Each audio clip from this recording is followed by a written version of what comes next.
सुप्रभात बच्चों, online class में आपका स्वागत है। मैं शशि रोहतगी जीसस मैरी से आज आपके पाठ्य पुस्तक पाठ 5 का पासा उल्टा पड़ा पढ़ाने जा रही हूँ। बच्चों, यह कहानी एक लोक कथा है जिसे अनुमानित तौर पे लिखा गया है। अनुमानित यानी जिसको अनुमान के द्वारा इसकी रचना की गई है। कहानी बहुत लंबी है लेकिन बहुत ही इंटरेस्टिंग है, मज़ेदार है। इसलिए आप लोग ज़रा ध्यान से अपना ईयरफोन वगैरह हेडफोन लगा करके इसे केयरफुली सुनिए। ये कहानी राजस्थान के बूंदी शहर की है, जहाँ एक व्यापारी रहता था। वह बड़ा ही लोभी था। वह आसपास के गांव में जाता, अनाज खरीदता और उसे महंगे दामों में शहर में बेच दिया करता था। इस तरह से वो काफ़ी धन कमा रहा था। एक दिन व्यापारी अनाज खरीदने के लिए रावत भाटा गांव की ओर जा रहा था, जो कि राजस्थान में ही है। रास्ते में उसे एक किसान मिला, वह भी उसी गांव में जा रहा था। लोभी व्यापारी ने उस किसान से कुछ धन लेने की सोची, क्योंकि वो तो लालची था ही। उसने सोचा क्यों ना मैं भी इस किसान से भी कुछ फ़ायदा उठा लिया जाए। वह किसान से बोला, भाई मैं बहुत बूढ़ा हो चुका हूँ और मुझे सहारे की ज़रूरत है, इसलिए रास्ता लंबा है और अगर तुम हमारे साथ साथ मिलकर चलोगे तो ये रास्ता आसान हो जाएगा। किसान बोला, मैं तो आपको कुछ जानता नहीं और इतना लंबा सफ़र एक अनजान के साथ कैसे बिता सकता हूँ, कैसे कर सकता हूँ ये लंबा सफ़र। तो व्यापारी बहुत चतुर था। बोला, अजनबी के साथ इतना लंबा सफ़र किस प्रकार कटेगा, मैं एक उपाय बताता हूँ। हम दोनों ही एक दूसरे को बारी बारी से कहानी सुनाएंगे और शर्त ये रहेगा कि यदि मैं आपको किसी बात पर संदेह प्रकट किया तो मैं आपको 100 रुपये दूंगा, और अगर मैंने किसी बात पर संदेह प्रकट नहीं किया तो आप मुझे 100 रुपया देंगे। यही बात मेरी कहानी पर भी लागू होगी। किसान व्यापारी से सहमत हो गया और उसने व्यापारी से कहानी सुनाने के लिए कहा। व्यापारी ने कहानी सुनाना प्रारंभ किया, जो कि इस तरह से था। एक दिन मैं रेगिस्तान में कहीं जा रहा था। अचानक मुझे ऊँटों का एक काफिला मिला। झुंड बच्चों, काफिला मीन्स झुंड। अक्सर रेगिस्तान में ऊँटों का काफिला जो है काफ़ी एक साथ एक मिल करके और एक साथ वो पूरे सफ़र को तय करते हैं। प्रत्येक ऊँट की दुम, पीछे वाला जो पूँछ वाला पोर्शन है तो उसे दुम कहते हैं, पिछले ऊँट की नकेल के साथ, यानी जो लंबा काफिला था आगे की ओर एक ऊँट, तो उसके पीछे जो टेल है यानी दुम है, उसके नाक की जो नासिका होती है जिसको नॉस्ट्रिल कहते हैं इंग्लिश में, उस नासिका से उसकी दुम को बांध दिया गया। इस तरह से पूरा ऊँट जो है उसका काफिला लाइन से चलने लगा, जो कि काफ़ी लंबा था, करीब आधा किलोमीटर रास्ता था वो। किसान झटपट बोल उठा, रेगिस्तान में ऊँटों के काफिले प्रायः आते जाते रहते हैं। वे लंबे भी होते हैं, कभी कभी तो वे 1-1 किलोमीटर तक लंबे होते हैं। बच्चों, यहाँ पर तुम लोगों ने सुना होगा कि न तो व्यापारी सही बोल रहा है ना किसान बोल रहा है, लेकिन सिर्फ अपनी जीत की इनकम जो है, अपनी जीत का जो रुपया है वो जीतने के लिए उल्टे सीधे सवाल कर रहा है। व्यापारी ने कहानी को आगे बढ़ाते हुए कहा कि अचानक एक चील सबसे अगले ऊँट पर झपटी तथा उसे उठाकर आकाश में ले उड़ी। संभव है बच्चों? नहीं है ना संभव। लेकिन ये कहानी मैंने पहले ही बताया कि ये कहानी अनुमानित है, अनुमान के तौर पर लिखी गई है। फलतः शेष सभी ऊँट भी आकाश में लटक गए। कुछ चीलें, उस पर किसान क्या बोलता है, कुछ चीलें सचमुच बहुत बलशाली होती हैं। ऊँट क्या, वे हाथियों के झुंड को भी उठा सकती हैं। किसान का उत्तर सुनकर व्यापारी कुछ निराश हो गया। उसने एक बार पुनः प्रयत्न करने की सोची और कहा कि एक राजकुमारी अपने महल की छत पर बैठी थी।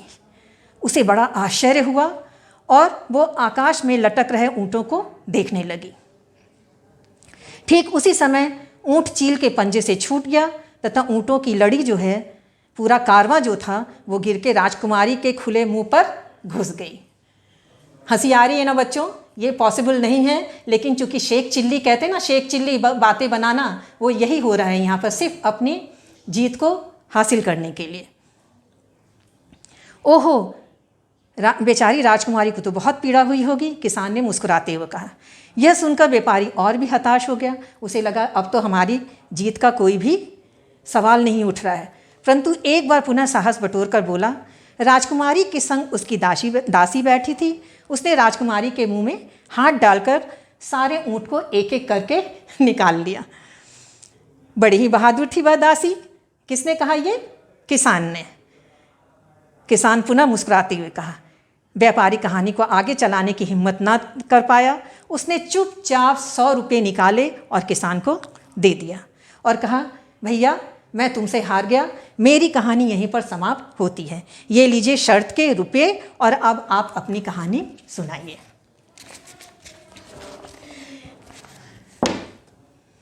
किसान ने कहा, व्यापारी जी आपने इतनी रोचक कहानी सुनाई, इसके लिए मैं आपका आभारी हूँ। जहाँ तक अब मेरी बारी है, मेरी कहानी तो आपके कहानी से बहुत भिन्न है और ये वह बहुत ही साधारण है। यह कहकर किसान ने अपनी कहानी कहना आरंभ किया। मेरे पिताजी भी मेरी तरह एक साधारण किसान थे। उनके पास एक बहुत बढ़िया घोड़ा था। घोड़े के पीठ पर डालने के लिए बनवाई गई काठी भी उतनी ही बढ़िया थी। काठी मतलब बच्चों आप लोग समझ रहे होंगे, एक आसन टाइप का होता है जिस पे घोड़े के ऊपर लोग सुंदर से सुंदर आसन बनाते हैं, उसे काठी कहते हैं, जिस पे आराम से लोग बैठ जाते हैं। रविवार को पिताजी ने उस घोड़े पर सवार होकर कोटा शहर जाया करते थे। जो कोटा जो राजस्थान में है वहाँ जाया करते थे। लोग घोड़े तथा काठी की बहुत प्रशंसा करते थे। एक दिन कोटा से लौटने के पश्चात पिताजी ने घोड़े की पीठ पर रखी काठी उतारी तो उन्हें घाव दिखाई दिया। घाव कितना बड़ा था? व्यापारी ने उससे पूछा। यही कोई बैलगाड़ी के पहिए जितना। बच्चों आप लोग अनुमान लगा सकते हैं, बैलगाड़ी का पहिया देखा होगा तस्वीरों में, कितना बड़ा होता है वो। तो किसान ने कहा कि बैलगाड़ी के पहिए की जितना घोड़े की पीठ पर घाव था। परंतु घोड़े ने इसकी परवाह ना की।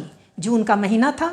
प्रतिदिन आंधी आने के कारण घाव में खूब मिट्टी पड़ती रही। देखते ही हैं जब आंधी आती है तो उसमें कितने धूल कण होते हैं। वो धूल कण जाकर के घोड़े के घाव में जमा होता गया और उस धूल कण मिट्टी का रूप ले लिया। परंतु घोड़े ने भी इसकी परवाह ना की। जून का महीना था। प्रतिदिन आंधी आने के कारण घाव में खूब मिट्टी पड़ती रही। शीघ्र ही जब वर्षा ऋतु आरंभ हुई तब उस घाव में पड़े गेहूं के दाने अंकुरित हो गए। पॉसिबल है बच्चे? नहीं ना? कितनी अनोखी बात थी, परंतु यह कोई असंभव बात नहीं थी। व्यापारी बोला।